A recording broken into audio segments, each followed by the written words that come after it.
गजाननाय गाङ्गेय सहजाय सदात्मने गौरीप्रियतनूजाय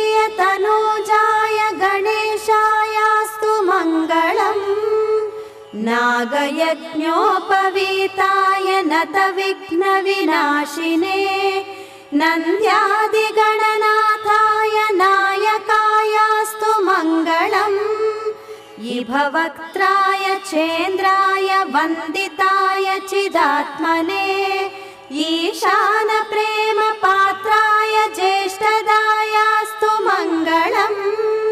सुमुखाय सुषुण्डाग्रोक्षिप्तामृतघटाय च